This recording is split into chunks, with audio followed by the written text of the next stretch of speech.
Chapter 1. The Market Stall That Changed Everything. The scent struck first, a heavy ribbon of smoke and spice that cut through the recycled air of Korath Prime's lower concourse and tugged at the back of my memory like a hook, reminding me of fire pits and rain-wet wood and the way grease hisses when it splashes coals. Memories I didn't actually own, but which came bundled with every story I'd ever heard about a planet I hadn't set foot on since childhood. A planet where meat came from animals and not an extruder nozzle. In the rust-brown maze of the rim-moored docks, light pooled unevenly, caught in the haze of evaporated coolants, and the crowd's pulse thudded along the curved corridor in waves. You never walk straight in the lower concourse, you swim. And on that day, I let the current push me toward the origin of that smell, with my credit balance flickering low and my mood even lower after 3 straight contracts hauling chassis scrap between minor moons where the sun is a rumor you track in spreadsheets. The stall itself looked temporary in the way a barnacle looks temporary on a ship hull improvised. Yes, but anchored like a parasite finds home. Cargo pallets stacked shoulder high. Coiled chains that suggested security if you didn't look too closely. A patchwork canopy of heat cloth keeping the condensation from dripping into the wares.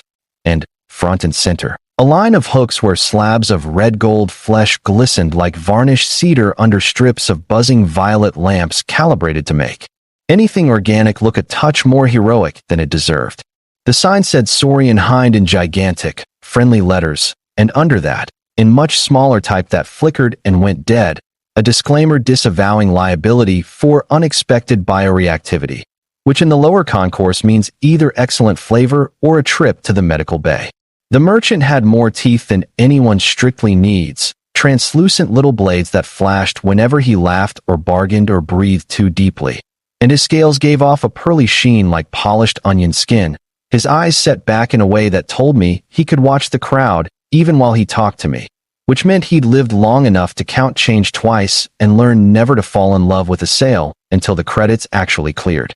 He greeted me by guessing my origin, which is the oldest trick in the rim-spacer.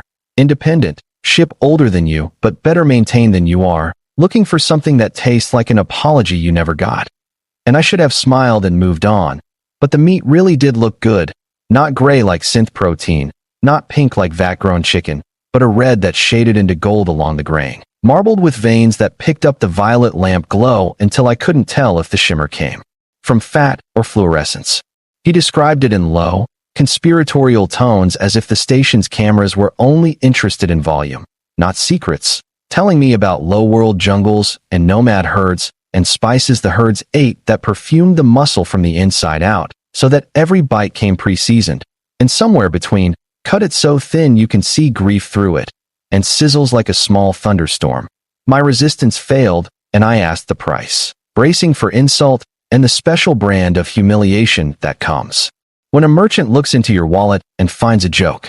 I could have haggled, I suppose, but the truth is the price came out lower than the smell deserved, lower than sentiment, suspiciously reasonable in a way that should have sent me searching for the flaw in the latticework of the situation. Instead, I nodded, watched his long fingers tap the order into a chipped handheld, and listened as the canopy cloth creaked overhead with the station's settling thrum, a reminder that gravity here was a courtesy maintained by tired, overworked machinery that didn't care how much anything weighed so long as it paid the power bill.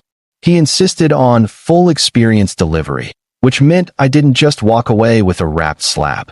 Instead, he made a show of unspooling a narrow braking tether from a hidden reel and clipping it onto a sealed crate at the back of the stall, a crate I'd assumed contained extra stock or bones for broth, and he tugged with theatrical strain as if it were heavy in the way that attracts attention and silence, the crowd thinning around us as a dozen eyes recalculated whether there was a story here worth buying. He told me I was lucky, that I was getting the last of a special lot, then cautioned me about resting the meat and letting the oils wake up. And with one final flourish, he guided the crate onto a mag sled that hummed its readiness in an earnest, ugly pitch, and all I could think about was real dinner for once, and maybe a memory I could keep that wasn't the color of coolant stains. The crate was stenciled in a language I didn't know, all hooked letters and diacritical thorns, read on the kind of composite gray that looks like it would fight a knife for fun. There were pictograms too, a stylized leaf, a teardrop, a small sunburst, and then a symbol I'd seen on quarantine warnings, a circle with uneven crossbars like a lopsided snowflake. I shrugged at its station regs plaster symbols on everything down here, and half of them are ceremonial by now, and pushed the sled toward the cargo lifts with my shoulders hunched against the invisible rain of looks.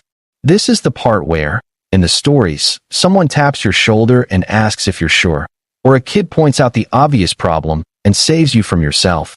But in reality, the crowd was already moving on to new bargains and old hungers, and my path to Lift Bay 11 felt blessedly empty. Just the squeak of my boots and the mag sled's groan as it translated grit into harmonics. Somewhere, above and beyond, a freightliner announced a delayed departure. Somewhere, beyond that, the station recalibrated spin with a twitch I felt in my molars. I didn't open the crate right away. You don't flash a good meal in a hallway unless you want to become part of someone else's story. My ship, the Solace, waited like always with its paint scuffed and its belly honest. A low-slung hauler that had started its life hauling quilts or seed grain before graduating to side work in heat exchangers and unglamorous salvages. I docked her on the cheap ring, the one with the flickering warning holos that blinked fuel oxy warning, because someone had cut the looped message wrong and never cared enough to fix it. Inside, the smell of my own air hit me, the familiar cocktail of warm metal and old coffee, and the dry, pleasant dust that accumulates in ships no one else visits. I sealed the hatch, engaged a passive door guardian because you learn the first dozen times, and then you don't forget, and slid the crate onto the galley deck with a thud that traveled up my bones. There is a ritual to good news aboard a small ship. You make a show for the ship itself, for the walls, and the light, and the voice that haunts the vents when you're tired enough to be honest. So I patted the counter, told Solace we were eating fancy tonight, and listened to the ship's environmental fans answer with their practical purr, which I choose to interpret as approval when I need it. The lid took a hex key and more force than I expected, the seal grudging and then sudden, and the first thing that struck me wasn't a smell, no herb-warmed musk, no aggressive butcher perfume, but a hush, a physical quiet, as if something inside held its breath and asked me to do the same. The second thing was the cold. Vapor rolled lazily out of the seam and pooled around my wrists. And that's when the recessed lights in the lid woke on proximity and threw their harsh white certainty down into the crate. And my brain tried to catch up to my eyes and failed because I was not looking at a neatly wrapped cut of Saurian hind or its neighbors.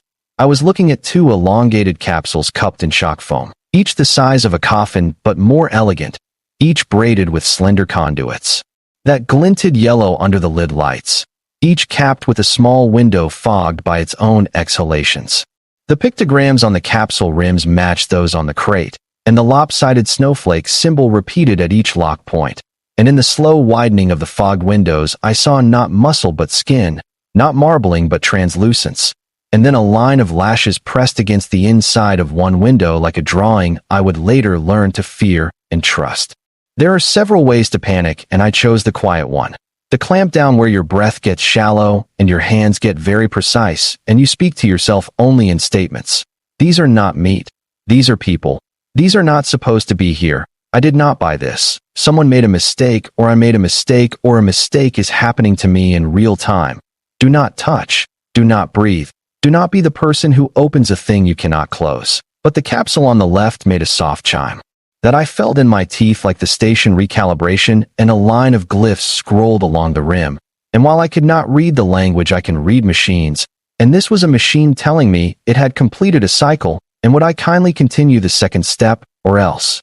The right-hand capsule answered like an echo, an almost but not mirror, and the fog thinned along the glass in a skinny comet streak, and a face slid into clarity, a face that looked like someone had drawn a person with a very fine brush in very clean lines, a face like a seed that had been told stories about rain and now was listening, and the eyes opened with the slow gravity of water. I stepped back so fast I knocked a ladle off its hook, and it clanged against the galley deck like a dropped sentence. After the first 6 or 7 heartbeats, the part of my brain that handles ship problems returned to the bridge and insisted I do the same. The galley was a bad place for a mystery, and if these were medical capsules, then there might be environmental tolerances I didn't want to spoil with stale coffee air and grease particles. I sealed the crate again, barely, just enough to let the lid hold itself while the capsules kept their own counsel, and with the mag sled dead beneath it, I rigged a strap-in pulley assist from the bulkhead handholds, because you can lift anything if you're willing to look foolish. And then I lugged the whole assembly down the corridor toward the maintenance bay, where the filters were new and the space could be sealed independently and the floor drains would handle, well, anything. The ship shook once in an easy roll that meant someone braked a docking arm too hard, and I wondered what the merchant was doing right now. What degree of smiling he wore, whether the cameras in his stall kept all their recordings, or whether he sold those too. And I told myself all the things people tell themselves when the story forks, and you decide not to be the one who goes to security. It was a mistake. It would be made worse by official interest. I could stabilize first. I could ask later. I could be kind and careful and not endanger anyone, even if anyone in this case included me. In maintenance, I toggled the room to filtered isolation and let Solace spin up the positive pressure as if we were about to weld exotics. I get teased for that mode because it whooshes like a dramatic airlock scene from a B-grade serial.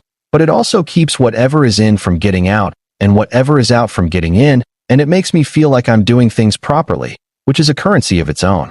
I opened the crate again, and the capsule status lights pulsed with that curious double rhythm some species use for comfort and lullabies. Two quick, one slow, a pattern like rain hitting two different roofs in a wind.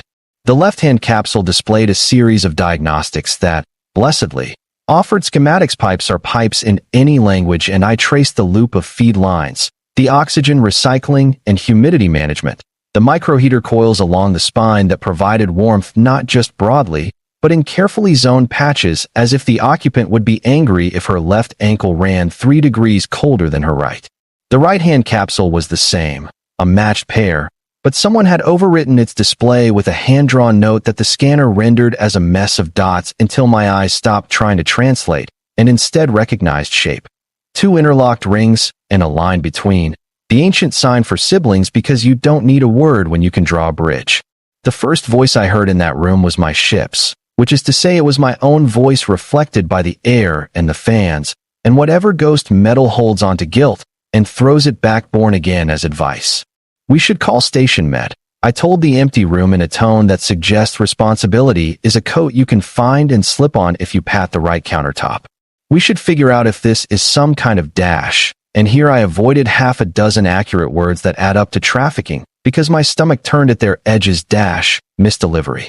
But the capsule on the left did that chiming again, a polite little bell like on a shop door, and the window cleared completely, and the person inside pressed her palm to the glass with fingers splayed, and the glass bloomed a mapped overlay that matched her handprint to a stored version, and the lock on the capsule disengaged in a whisper that sounded like the first breath after a long dive. The lid didn't pop.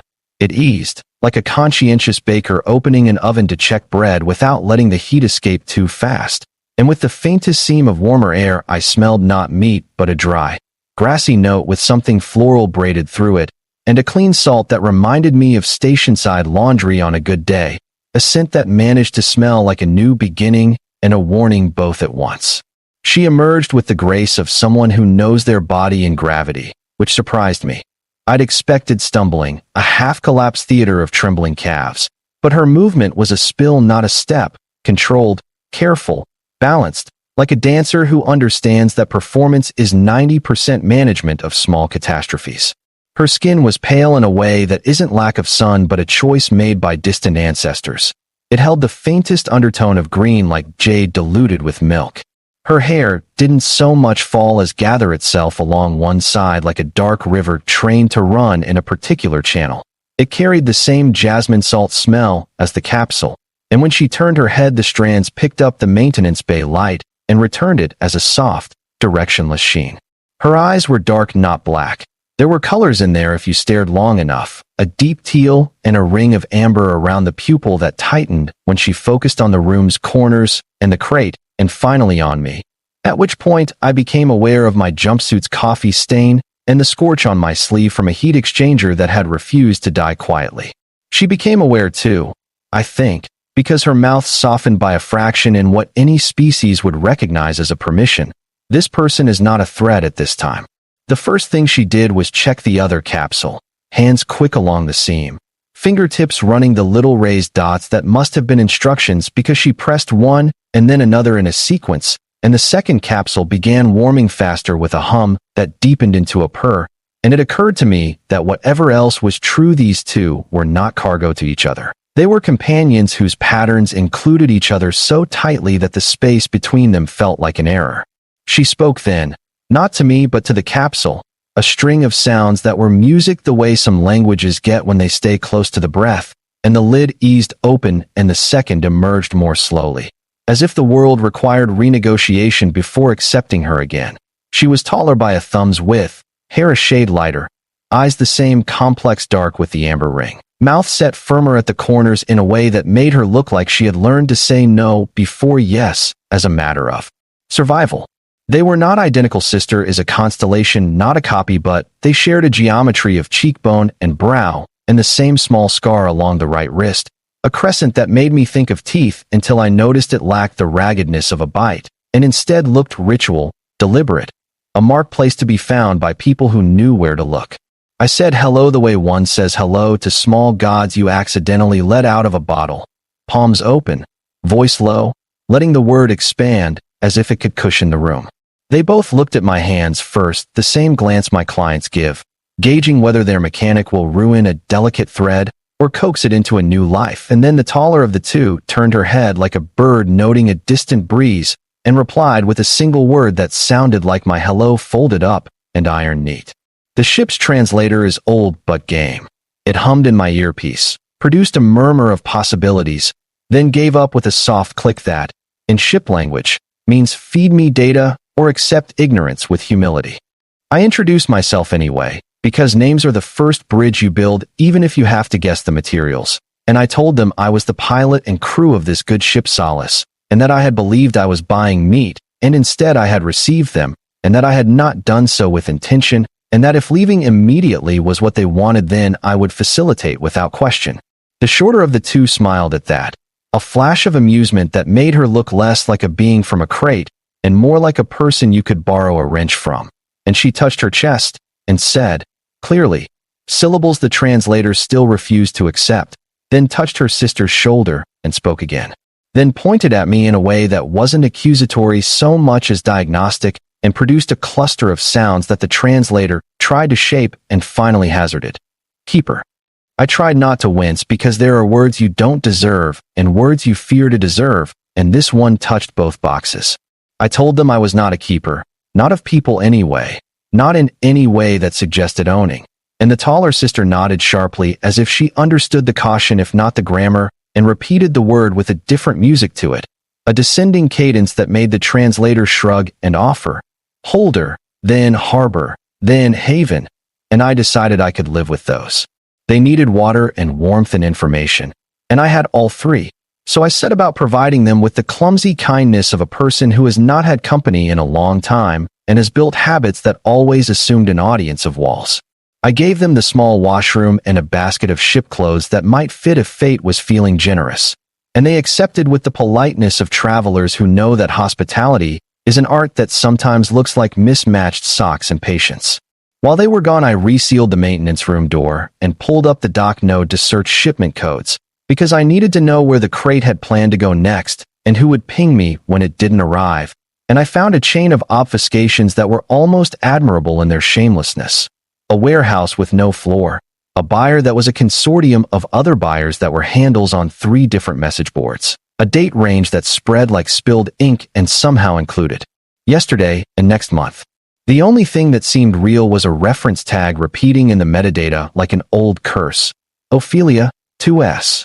They returned in ship clothes that had no right to look as good as they did. The taller in a blue work shirt rolled at the sleeves and a belt that had known better days but still remembered how to hold. The shorter in a faded gray jumper with a constellation of weld scars that I used to count when I couldn't sleep. They looked less fragile in fabric, more defined, as if the clothes gave the light somewhere to land. The shorter carried the capsule's hand-drawn note in her palm and set it on the workbench with the care you grant a key. Up close the rings were subtly different sizes, and the line between them wasn't straight, but slightly bowed, a bridge under load. She said a word, then another, and the translator, bless its bones, leaned in with cautious confidence. "Ophelia," it said, and then, for the second word, too. The third word it swallowed and returned as a musical placeholder. So I did what people do when language fails. I pointed first to the taller, eyebrows up, and tried, "Ophelia," and she shook her head, then touched her own chest, and said something shorter, brighter, that the translator tagged as Lisa. And then she touched her sister with a pride that made the room feel warmer, and said, "Ophelia."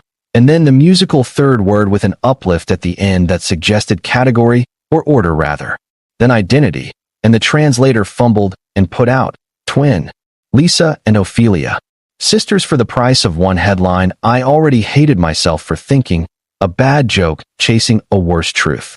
We ate, because eating is on-ramp and treaty both, and I found ways to scorch thin-sliced synth bread until it pretended to be toast, and I scraped the ends of 3 different jars of pickled things into a convincing condiment, and I steeped tea from a tin I'd been saving for a rainy emotional day, and decided this counted. They handled cups like they were heavier than they looked, balancing heat against the memory of cold, and their eyes watched my hands as if the next fact might fall out of a sleeve.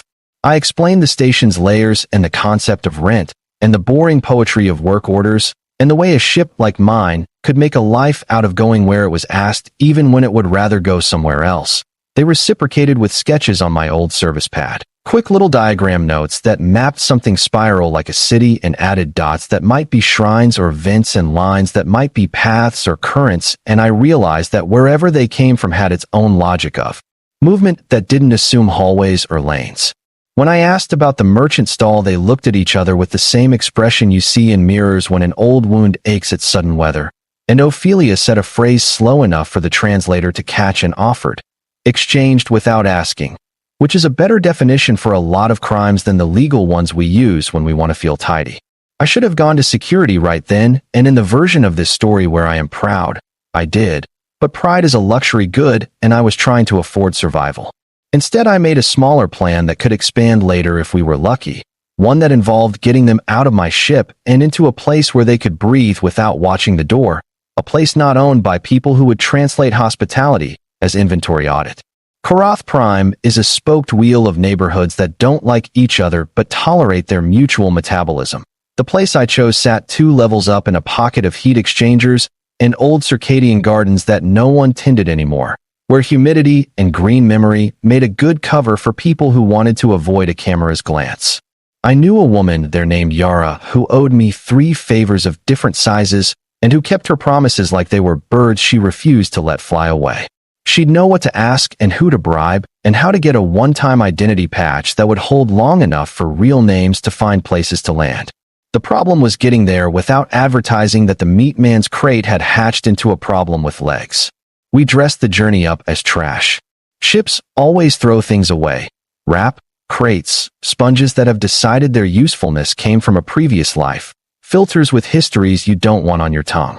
I loaded the empty capsule shells, which were not strictly empty, full as they were with patient warmth and smell of jasmine salt, into a recycler frame and stacked real trash around them until a camera would have to write poetry to find a person-like shape. Lisa and Ophelia slipped into the maintenance crawl under the frame, one at a time, small and quiet and more comfortable in that tight space than I was in my own skin. There are advantages to having grown in a place where air is wealth and walls are geography. We timed our exit to the shift siren that sounds like longing in a tunnel and slid into the corridor with 20 other small ambitions, trundling, not sneaking, because nothing draws attention like sincerity carrying a secret. The lower concourse smelled like rain again because someone had burned a vat of sugar, and the merchant stalls were largely different because stalls in the lower concourse are thoughts, not buildings. The toothy man was gone, or wearing a different face, or both, and a hollow ad for Saurian hindlast cuts glitched in a puddle on the floor and promoted air filters instead. We passed the security desk without confessing. This is not noble. This is survival's ugly cousin, the one who shows up unannounced and eats more than you cooked, and then convinces you it was the right amount because you are alive. I felt my spine run with static as a camera tracked us and then lost interest. And I thought about the doc node's metadata and the way the reference tag repeated like a drumbeat Ophelia. 2S. And I wondered how many other crates walked around wrapped in the station's permission, how many other names had been folded into codes until they only lived as tags on shipments the way old saints only live as names of bars. Lisa's fingers reached out from the crawl and touched my boot once, a light, anchoring pressure, and I took that as a reminder that while guilt is a good motivator, it's a lousy map. And I focused on corners and escalators, and the way the heat exchanger hum turns sharp just before it opens into the garden pocket. Yara met us at the threshold with a gardener's knife in her hand, and an expression of such frank suspicion that I almost cried with relief, because honest suspicion is a form of love in places where lies are cheap. She did not ask for a story first. She gave me water and looked at the recycler frame, and then looked at the sides of the recycler frame where the screws had been turned recently, and then she dropped into a crouch and peered under the frame and said a word that is not a curse because it contains a blessing too. And she smiled at the sisters like you smile at wild birds when you don't want them to fly, a smile that uses only the middle of the mouth and none of the teeth. Lisa slid out first with the same careful liquid motion. Ophelia followed slower, eyes never leaving Yara's knife, which told me she was not foolish enough to assume that every open hand remains so. Yara set the knife down on the lip of a planter as if to show her intentions were horticultural now, and asked me if I had brought her trouble or an opportunity or both. And I said both, with the dumb honesty that flowers when I'm near people who remember me from before I taught myself to speak station. She asked for names. I offered the ones we had. The garden fans sighed as if relieved that we were finally saying the important things out loud. There are conversations you have in spirals because the center isn't safe. And we walked that path for a while, shipments and symbols, and the way the crate had opened itself like a lesson that had finally decided the student was ready. Yara listened with the attention of someone counting seeds, and her eyes narrowed only once when I said the merchant had named a price that was too reasonable. She is a firm believer in the theology of numbers, which states that every price is a poem if you have learned the language. Ophelia, she tried, rolling the name in her mouth like a stone. Lisa. And the sisters nodded, and Ophelia took Yara's hand for the smallest moment, the way you test a bridge and then release it before you put weight on it. Yara's garden was green not because the station cared, but because she made it care, coaxing chlorophyll out of air and old water and her own stubbornness. And she kept her favors in the same soil. Her first was a garment you can wear over your face to confuse the simplest cameras into forgetting what they've seen. Her second, a friend 2 levels down who could make their names into something that answered when called, but not too loudly. And her third, a promise that if we needed to run she would. Show us the route that doesn't appear on any map, because a map is a confession to power. On the way back to Solace, I felt the station's mood turn, as if a long chord had shifted a note. Security patrols were thicker by a fraction, not enough to frighten a crowd, but enough to set my hands to fists inside my sleeves. 2 drones hovered in the arc near the waste intake, where before there had been 1.5, and a merchant 3 doors down from where the meat man had been looked at my recycler frame with interest he had not earned. Lisa and Ophelia stayed under the frame, their breaths synchronized in that double rhythm and long slow, and I walked like I had nothing in the world but the noise of the mag wheels and the half-resentful gratitude of a ship waiting to close its mouth around me again. At my hatch I keyed in a fresh code, the kind that requires you to hold your breath while the door considers whether you are still yourself today. And then we were inside, and the door's thick heart thunked shut, and everything exhaled, including, I think, the walls. I would like to say that my plan was complete at that moment, that I'd saved them cleanly and had the next 10 steps arranged like tools on a shadow board. But the truth is that we had little more than names and a garden's promise and a ship that loves me despite the headaches. We sat in the galley where the light is kinder and the seats have forgiven 1,000 confessions, and I told them stories about the places a small ship can go unnoticed, and the startled kindness of miners at the edge of nowhere, and the way a storm looks through a port when the lightning is almost close enough to lace your bones. And they listened as if you could eat stories and survive. Ophelia traced the scar on her wrist, and then showed me mine, an old run-in with a snapped cable that had left a white rope across my palm, and she laughed softly in a way that made me think of rain on a tarp, and I decided then, without ceremony, that whatever else happened I would not let a crate close around them again while my ship had air in her lungs. The station, patient as a tide, knocked on the hull with the polite insistence of a message delivered through official channels. a ping that carried the weight of law dressed as courtesy. I let it ring twice because dignity demands small rebellions, then answered at the panel and watched as the hollow postman unfolded in the stale light with his impeccable gray suit and his head still too small for his body because someone at station admin had a sense of humor that kept failing to resign. He addressed me by my registry and asked if I had received any shipments requiring inspection. I said I had received one crate that had already been inspected by me, and he tilted his head in that way that suggests humor recognized, if not appreciated, and repeated the question with slightly sharper edges. Lisa and Ophelia were quiet in the corridor, shadows of themselves behind the galley threshold, and I felt the decision open in front of me like an airlock door, the vacuum of truth on one side, the breathable lie on the other, and I took a breath that tasted like jasmine salt and tea and said that I had nothing on board requiring inspection at this time, but that I would of course comply with any lawful warrant. The postman inclined his head as if acknowledging a chess move he would counter in two, and the message folded itself back into the air and left behind the faint ozone smell of institutional attention. The night, if you can call station cycles night, when the lights only pretend to dim and the engines scream quietly behind your teeth came anyway, bringing with it the kind of hush that makes a person confess to countertops and ships and old gods of ductwork. Lisa and Ophelia slept in the crew bunks because I refused to ask them to look at the capsules again, and I slept in the pilot chair because stubbornness is my favorite blanket. Sometime in the second hour, I woke to the soft scrape of bare feet and found Ophelia watching the stars through the port as if they'd spoken her secret name. "Harbor," she murmured, and the translator decided to work for once and added, "For now." I nodded because I have learned that the word now can be a pledge or a warning, and sometimes both. She accepted the nod as sufficient and returned to the bunk like a tide flowing backward down a throat. I watched the stars a little longer and then closed my eyes against the awful tenderness of hope. Morning cycles on Korath Prime arrive on schedule even if the people don't, and mine came with a chime from Yara that landed with more urgency than her usual call for help moving a stubborn planter. "Your man from the stall," she said without preamble, "grew a twin overnight. There are two of him asking two different markets the same quiet question about a crate gone missing and whether anyone has seen two girls with hair like clean oil, and I felt the shape of our future tilt under my feet. Courage looks very ordinary when it shows up at breakfast.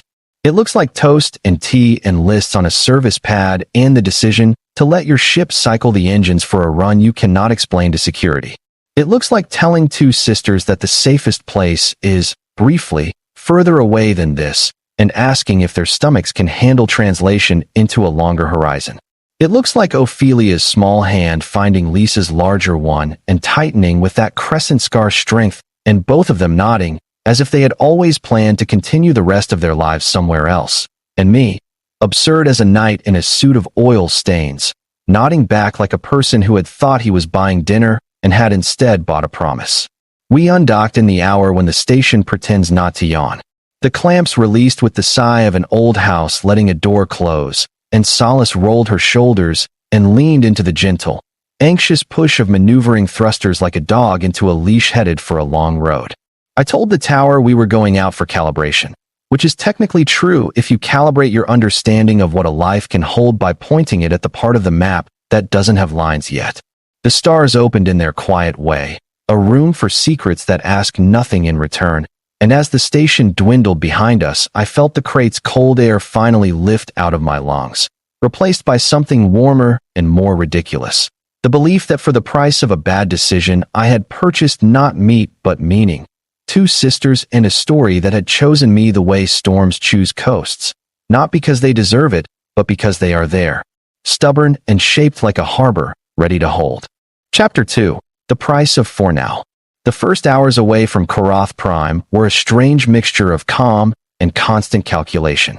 The void outside the Solace was a quilt of cold light, patterned in ways that make spacers philosophical and mechanics suspicious. It had the quiet beauty of something that doesn't care whether you survive to appreciate it, and that made me even more aware of the two passengers who had come aboard without ticket or plan. Lisa and Ophelia moved through the ship with that practiced lightness of people who had learned to stay small in tight spaces, but you could still feel their presence, like walking through a room where someone had been reading moments ago, the air still holding the weight of focus and breath. Lisa took to leaning against the starboard corridor wall near the engine room, as if she was listening to the Solace's heartbeat, her head tilted the way a medic tilts to hear a patient's lungs, while Ophelia was more drawn to the galley, not for the food, but for the window, the single square of thick crystal that looked out into a particular nothing she seemed to know personally. I kept telling myself this was temporary, that for now was a short piece of time, but every time I said it, it sounded like I was lying to myself with the precision of a craftsman. The station had felt like a tide pulling at us even as we drifted away. You can't shake that sense that you're being watched by something with more eyes than you can count. Yara's warning about the merchant's twin nagged at me like a loose rivet. It wasn't just that there were two men asking after them. It was the way she'd said it.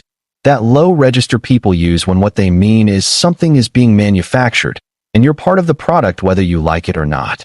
My first move was to set a loose and irregular course, hopping from beacon to beacon without ever broadcasting a final destination, and masking our travel under engine calibration and system diagnostics, the sort of excuses that bore patrol stations into letting you pass without a second scan.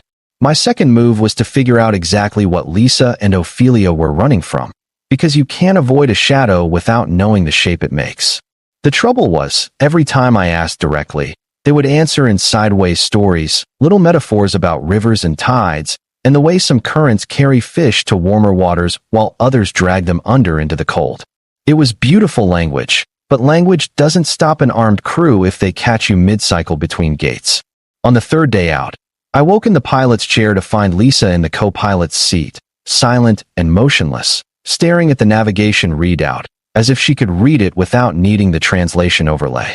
She didn't flinch when I moved, just reached out, tapped a single green blip on the screen, and said something short and sharp that the translator chewed over and spat out as not safe. I asked her why, and she just pointed to the coordinates and repeated the phrase with a gravity that made me shift our course without arguing. Ophelia joined us a few minutes later, curling into the chair behind mine, hair still damp from washing, and for a moment, the galley scent of jasmine salt followed her into the cockpit, curling around the hum of the instruments. I asked again, more gently this time, about the crate, the merchant, about why they'd been packed. Lisa's jaw tightened, but Ophelia spoke, her voice a slow weave of sound that the translator hesitated to interrupt. It gave me pieces, gift, dispute, bond price, not ours to give. And then the phrase that it rendered in perfect clarity. We were exchanged. The story unfolded not in a single confession but in fragments across hours, layered into shipboard life.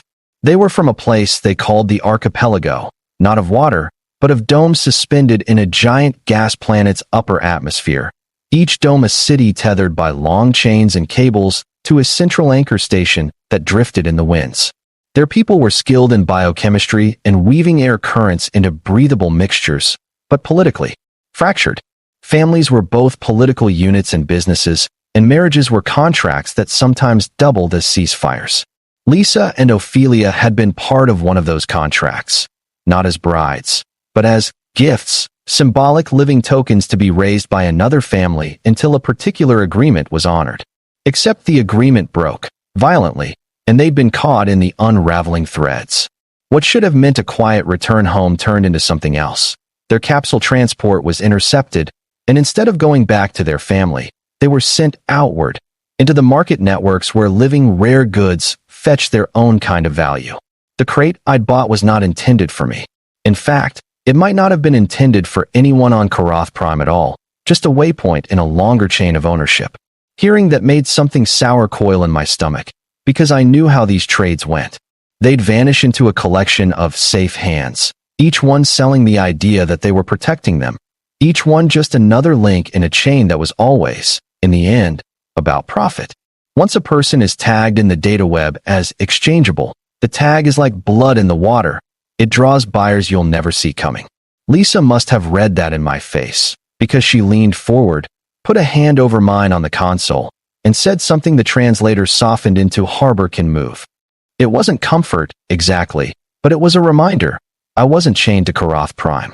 The Solace could take us further than the dataweb's reach, if we were smart and fast and very, very lucky. That night, I worked over the NAV routes like a gambler with a handful of dice. There was one place I knew where the dataweb's teeth didn't reach. A mining station so far into the Veil Nebula that most maps mark it as myth. They called it Veil Point, and the miners there traded in ore and silence, both equally valuable. It would mean a long run, threading unmonitored space, but if we made it, we could shake the tags that might already be trailing us. When I told them about it, Ophelia's eyes lit just slightly, a flicker of hope that reminded me of the way she'd looked at the galley window on our first day out. Lisa simply nodded, as if this was just one more current to follow, and not the most dangerous leg of the journey so far. By the end of the second week, I had stopped thinking of them as cargo. They weren't passengers either, not in the sense that they just sat and waited.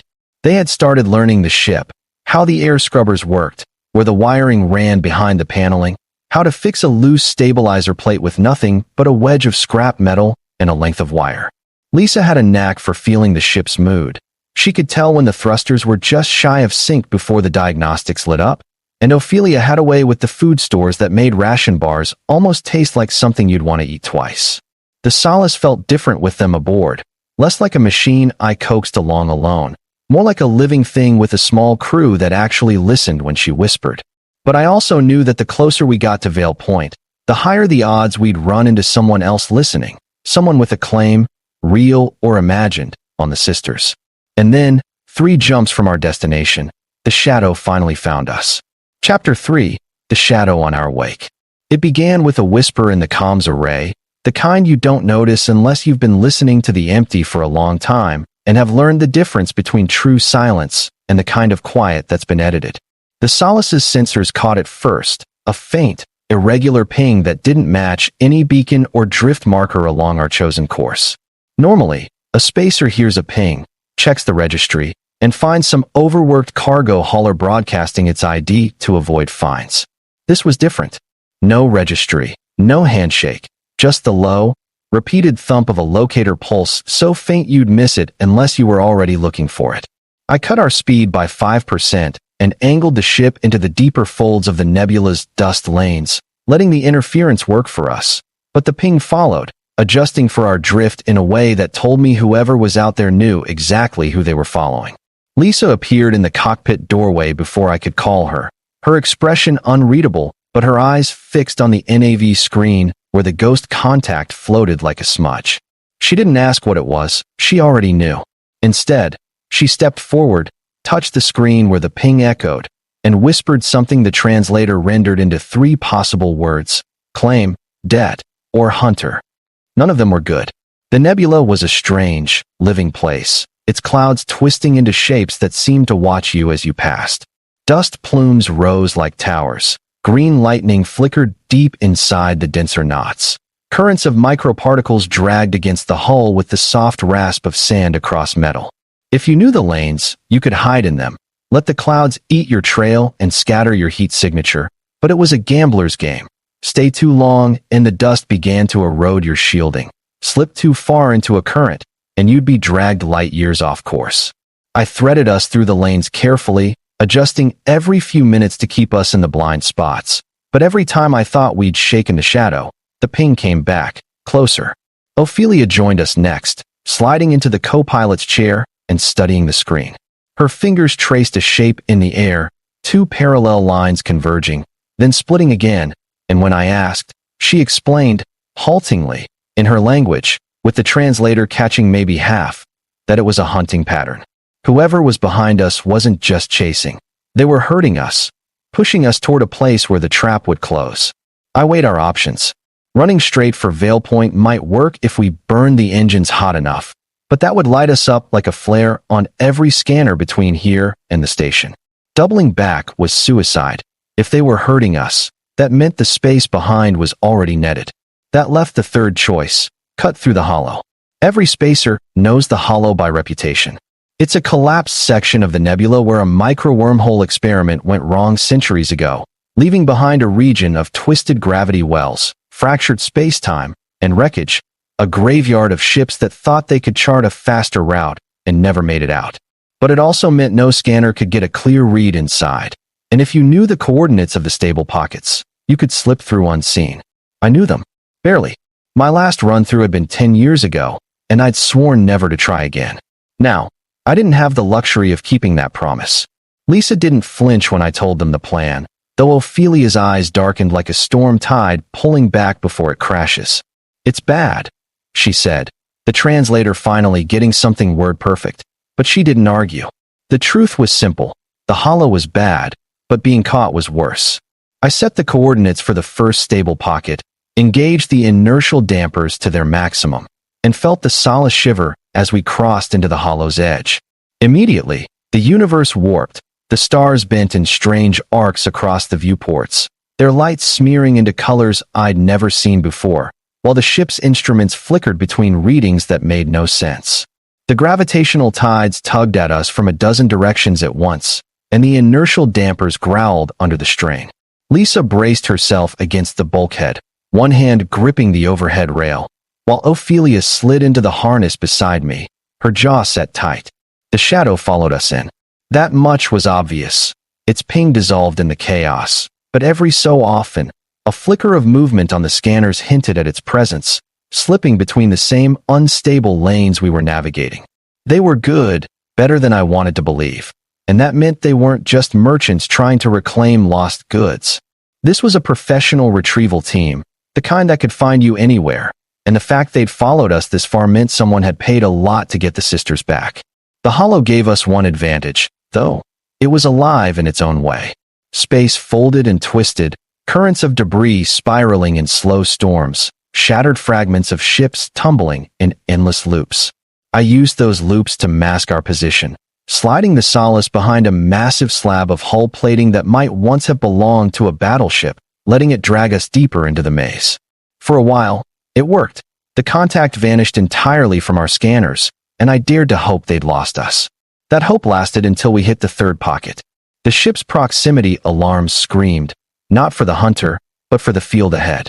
A cluster of wrecks had been pulled into a slow, spiraling collision, their hulls grinding together with enough force to throw out magnetic arcs like lightning strikes. The only path forward was through the gap between them, a gap that was closing fast. I pushed the Solace's engines, the hull groaning under the strain, and we shot through just as the wrecks slammed together behind us in a bloom of shattered metal and electromagnetic fire. For a heartbeat, the ship was quiet except for the fading whine of the engines. Then the hunter's ping returned, closer than ever. They'd taken the same path, a split second behind. Lisa moved before I could think, leaning over the console to tap in a sequence of commands that looked random until I realized she was manipulating the ship's heat signature output. Ophelia caught on immediately, running to the engineering bay to adjust the scrubbers and fuel mix. Within minutes, the Solace's profile on any scanner would look like one of the dozens of dead wrecks drifting in the hollow. I cut power to everything but life support and the minimal NAV thrusters, letting us drift into the shadow of a jagged hulk that still carried the faded emblem of some forgotten fleet. The hunter's ping passed once, twice, and then, slowly, faded. They'd lost us. For now. We didn't move for 6 hours, the ship wrapped in the hollow's cold embrace. In that stillness, Lisa and Ophelia sat together in the galley, speaking in low voices I didn't interrupt. Whatever they were saying, it was for them alone, a recalibration between sisters who'd just stared down the same danger and come out breathing. When we finally powered up and made for the hollow's far edge, the nebula's dust lanes felt almost welcoming by comparison. Veil Point was just 2 jumps away, and for the first time since leaving Karath Prime, I let myself think we might actually make it. But when the Veil Point beacon finally appeared on our scanners, there was another signal with it, one I recognized instantly. The hunter hadn't given up after all. They were already waiting. Chapter 4, The Cost of Keeping. The moment Veil Point's beacon appeared, my shoulders should have relaxed. Instead, they tightened. I knew that beacon, a pulsing amber light on the NAV display surrounded by the faint, misty interference of the Veil Nebula's outer drift, and I knew what it meant to people who lived without the comfort of being tracked. Veil Point was a place of unspoken agreements, where no questions were asked unless someone wanted trouble, and trouble was usually met with sudden, efficient silence. But this time, it was the second signal that had my attention, faint, intermittent, but definitely deliberate. It carried the same rhythm as the shadows ping from the hollow, though now it was stronger, more assured. Whoever had been on our wake through the nebula hadn't just caught up, they'd gotten ahead of us. They were in Veil Point already. They'd be waiting at the docking ring. I cut speed and drifted the Solace sideways into a blind approach path, letting the gas plumes wrap around us like a blanket. Lisa was already in the cockpit, crouched low beside my chair, as if the hunter could see through the viewport, her eyes tracking the faint readout of the second signal. She said a single word that the translator didn't even attempt to interpret, the sort of word that lives too deep in the bone to be mapped into a foreign tongue. Ophelia came up behind her, arms crossed tightly, and I caught the flicker of a look between them. Not panic, but recognition. This wasn't the surprise to them that it was to me. Whoever was waiting, they'd known it might come to this from the moment they stepped out of those capsules on my galley floor. We had two options: go in openly, or disappear. Disappearing wasn't as easy here as it had been in the Hollow. Veil Point's docking procedures were informal, but the miners watched every vessel that came through, not because they cared about security, but because salvage was their livelihood, and every ship was potential scrap. If I tried to hide the Solace, they'd find her eventually. That left going in openly, but not unprepared. I started cycling through every contact I still had on Veil Point, people who owed me enough to at least give me an early warning before they sold me out. The list wasn't long. Too many years, too many bad runs, too many debts unpaid because survival came first. But there was one name I trusted enough to gamble on: Rin Harlock, Dockmaster of Ring 4, and a woman whose ledger with me was written entirely in favors and blood, not credits. Docking with Veil Point was like being swallowed by a slow, iron sea creature. The clamps latched on with a shudder you could feel in your teeth, and the airlock wheezed with the reluctant breath of a place that had learned to conserve every molecule. Rin was there when the hatch slid open, tall, broad-shouldered, with hair like silver wire coiled at the base of her skull, wearing the same battered coat she'd worn when we'd last worked together. She didn't smile. "You've got a shadow," she said without preamble, her voice low enough that only I could hear. "Been asking questions all over the ring. Same story every time. 2 passengers, female, rare type. Paying in hard currency and favors. You want to guess who they're asking for?" Her eyes flicked past me to where Lisa and Ophelia stood just inside the hatch, half in shadow. Rin's expression didn't change, but I saw the calculation happen in her mind. She knew exactly what this was. "They're not going back," I said. It came out flat, more like a statement of weather than a declaration, but Rin's eyebrow lifted a fraction. "Then you'd better decide how to make them vanish," she replied. "Because the man asking? He's not the type to settle for can't be found." She stepped aside, motioning us into the ring's dim, oil-scented corridor. The sound here was different, a constant background thrum from the ore pumps, a kind of heartbeat that made you walk in step with it if you weren't paying attention. The miners moved past in heavy suits streaked with nebula dust, barely glancing at us. But every few meters, I caught the reflection of someone who was watching, their eyes sharp in the glow of hanging work lamps. Rin led us not to the dockmaster's office, but to a maintenance hatch at the far end of the ring. "Secondary access to the underworks," she explained. "You can hide there for a few hours while I find out how close your friend is." I knew better than to argue. Rin's underworks were a warren of old cargo ducts and vent shafts, the kind of place even a determined searcher could get lost in for days. Inside, the air was warm and dry, smelling faintly of rust and metal fatigue. Lisa and Ophelia settled against the far wall while I crouched by the hatch, listening for any sound from the corridor. An hour later, Rin returned with news. "Your hunter's set up in Ring 2, near the market," she said. "Calls himself Karvek. Human, or close enough to pass in a crowd, but he's not working alone. He's got 2 other crew, big, quiet types, and they've got access to long-range scans. They'll spot you if you try to leave through the main base." She glanced at the sisters. "I don't know what you did to get this much heat, but he's not here for credits. He's here for a delivery." Ophelia's face went still at that, and she looked at Lisa, something unspoken passing between them in a glance. Lisa turned back to me. "He will not stop," she said simply. The translator didn't even bother softening it. That was when the plan began to form, sharp-edged, risky, and dependent on the Solace's quirks in ways I'd never risked before. If Karvek was here for a delivery, we'd give him one, just not the one he wanted. The Solace's aft cargo pod was detachable, designed for quick jettison in case of smuggling inspections or emergencies. It had its own short-range thrusters and just enough life support to keep a person alive for a few hours. My idea was simple. Let the pod drift out of the dock on an automated sequence, broadcasting just enough of a life sign signal to lure Karvek's crew into chasing it. While they were busy grabbing the decoy, we'd take the Solace out through one of Veilpoint's unregistered exits, narrow tunnels in the station's shell used for dumping waste slag into the nebula. They were unstable, only passable with a ship small and maneuverable enough to thread them without scraping the hull to ribbons. The Solace could do it. Barely. Convincing the sisters was harder. Lisa didn't like the idea of splitting our signal. She kept repeating something the translator rendered as shadows follow shapes, which I took to mean that once you made a false trail, someone would still follow the real one just in case. Ophelia, though, understood the gamble. Better they follow nothing, she said. And so we prepared, stripping the pod of anything valuable, loading it with scrap metal to give it weight, and rigging one of the maintenance droids with a heat blanket to fake a humanoid thermal signature. Rin agreed to feed the pod's departure into the dock logs under a false manifest, making it look like we'd sold cargo to a mining crew bound for the far side of the nebula. The launch went off just before Veilpoint's artificial night cycle. The pod drifted free, its tiny thrusters blinking, and within minutes, Rin's quiet calm ping confirmed Karvek's ship had broken orbit to pursue. That was our moment. The Solace slipped from her moorings like a ghost, engines barely above a whisper, and nosed into the waste slag tunnel. The walls closed in almost immediately, the rock scraped smooth by centuries of molten discharge. My hands stayed tight on the controls, adjusting by millimeters as the ship's belly skimmed the edges.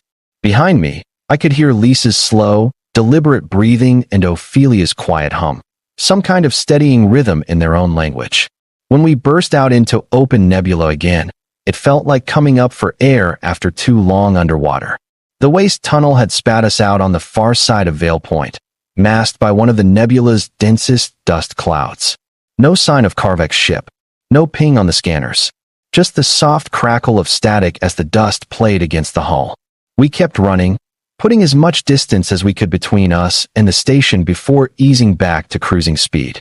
Later, in the galley, the sisters sat across from me, sharing a mug of something hot between them, their hands wrapped around it not for the drink, but for the warmth. You could have left us, Lisa said, not accusing, just stating the fact. Would have been easier. I shrugged. Easier isn't the same as right. Ophelia tilted her head, studying me with those deep, layered eyes. Then we stay? Until you tell us to go.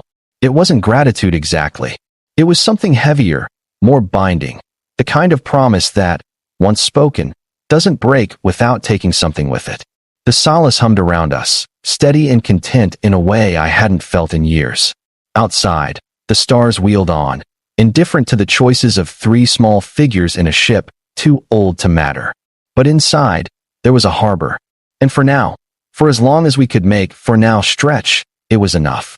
It's strange how years can fold themselves up until they fit into the smallest of words. For now was supposed to mean days, maybe weeks at most, a placeholder for a future where the Solace's bunks would be empty again and my galley would smell like the single pot stews I'd gotten used to cooking for one.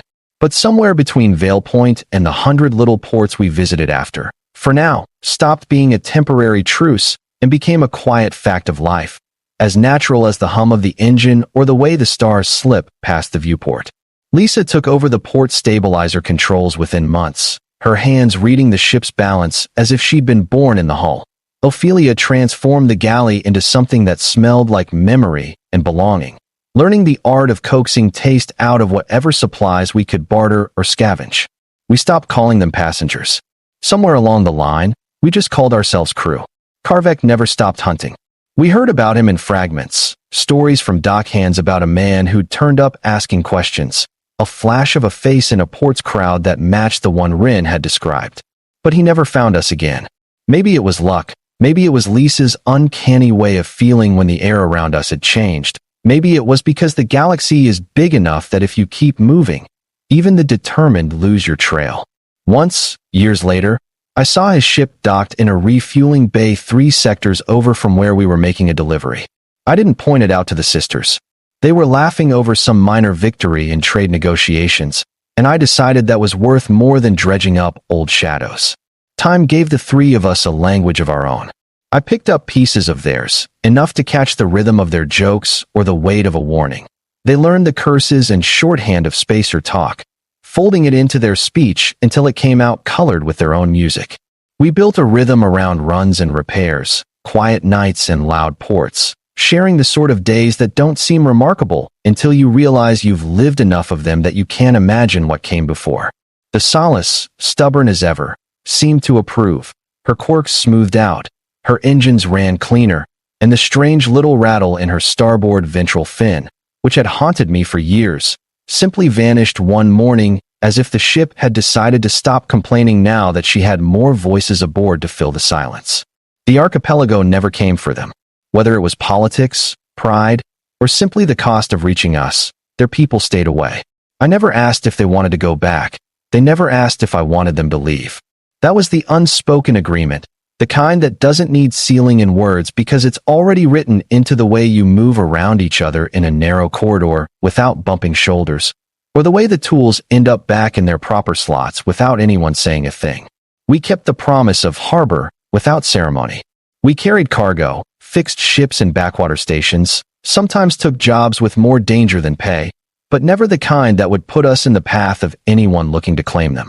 And every so often, when the stars aligned in a way only they could read, Lisa and Ophelia would ask to stop at a place with no official name, where the air smelled faintly like their old jasmine salt scent, and they would walk away for an hour or a day, returning with nothing but a softer look in their eyes. I never asked what they found there. Some things you protect best by not knowing. Years later, on a night when the ship drifted in the long shadow of a quiet moon, Ophelia poured 3 cups of tea and said, in her careful spacer's speech, "No more for now. Only always." Lisa nodded, and I found I didn't have anything to say back, not because I disagreed, but because there are some things you don't interrupt with words. Outside, the stars wheeled on, cold and indifferent, but in the Solace's small, stubborn hull, for now, had finally finished stretching. It had reached as far as it could go, and it was enough. Always.